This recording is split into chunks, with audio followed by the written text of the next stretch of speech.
We're having some very strange weather in Maryland right now. It's January 12th, 2020, and the temperatures are in the mid to upper 60s.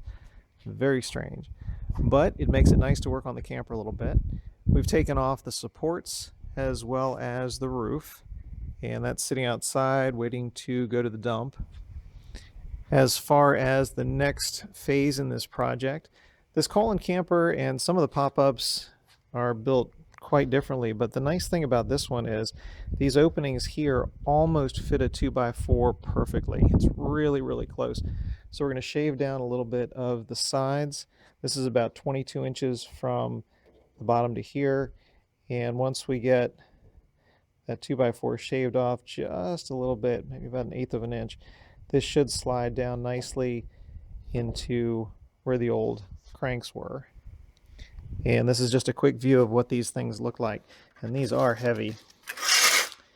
I unbolted it from the ceiling and carried that big piece out. And then the way this works is this is at the base of the camper, and there are 4 bolts that go through underneath and hold that down at the bottom. So those things are heavy, but again, it makes it almost a perfect fit for a 2x4. As far as the design of this, I've done a lot of sketches both in CAD as well as on the back of envelopes and loose leaf paper. I've gone back and forth between making this a perfect box or some sort of curved teardrop design. And for simplicity and keeping the cost really low and not getting into a very big, long project, we're going to make this into just a box shape with a flat roof. So for today, I'd like to get these 4 posts in, and then we'll start working around for a square top that we can start attaching some more frame members to. And that just gives us an idea for the height of some of this framing, because we're certainly going to reuse that door. The way that's going to be attached, I'm still working on that. And of course, right now, just clamp to keep that in.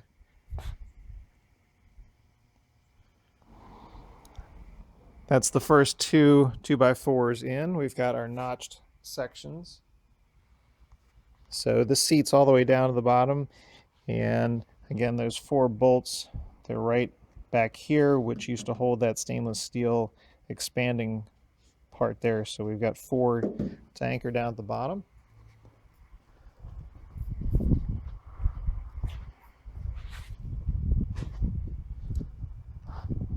And I'm still working out how high I want that to be. Once we determine the height, then we'll, of course, trim up the 2x4s. And just a look from the other side. And this kind of shows the 2 notches that we needed to do. We needed to cut out a little bit here for the base of that extending arm, which I'm using that one as kind of a guide. And then we needed to cut a little notch up at the side here, so this would fit in and fit pretty well. And then eventually we'll put 4 bolts in the bottom that did hold the base of the crank-up arms. And this kind of shows this post in here, and since we've got some of the wood pulled out, you can kind of see where that sits. So the notch in the bottom, and then the notch in the top makes that fit pretty well. And another quick comment about these notches that were cut here, about 22 inches up from the bottom. This could have been a little bit wider here, but I wanted to have enough room, about a quarter of an inch or so, so that if I had to shift the whole box around a little bit, we had some extra range there. And that shows just kind of an overall of both sides. I've given a lot of thought to whether I want to make this a box, whether I want to make it sort of teardrop shape, or if I wanted to curve the roof in a different kind of way. And I think we're just going to make this a box. I probably mentioned that earlier in some other clips. But because the trailer is so short and I want to have some stand-up headroom, trying to make a curve would cut in quite a bit or add to the complexity of the project. And my goal is to make this strong and sort of simple. So we're getting there. And just another quick angle from this side. We're going to have about 6 feet, 6'1" of stand-up headroom inside. And that's where we're going to have to stop today. Just kind of nibbling away at this project. The next steps will be to permanently attach those top 2x4s. Right now I've just got that one tacked in there. And the one on the left, of course, is just clamped on. So we're going to make those permanent, screw those in. For the end pieces here, those need to be 4 3/4 inches long. And that'll be this length here. So the 2x4 up there will end right here. We'll put a cross piece on the back as well as the front.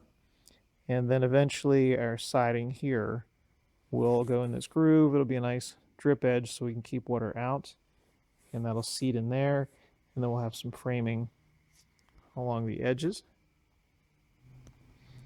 As far as the windows go, I've been looking at used RV windows online, mostly eBay. And I think we'll have one on all 4 corners to bring in some wind or some fresh air and some light. And I do want to build an air conditioner in there somewhere. I'm still sketching out my ideas on that. As far as the door here, I think we're going to put a support piece across, attach it to that metal, and then we'll screw that in, and that'll be nice and firm. And that's where we're going to have to stop today. Fun, strange, quirky little project. But I think that'll be kind of fun. Thanks very much for taking a look.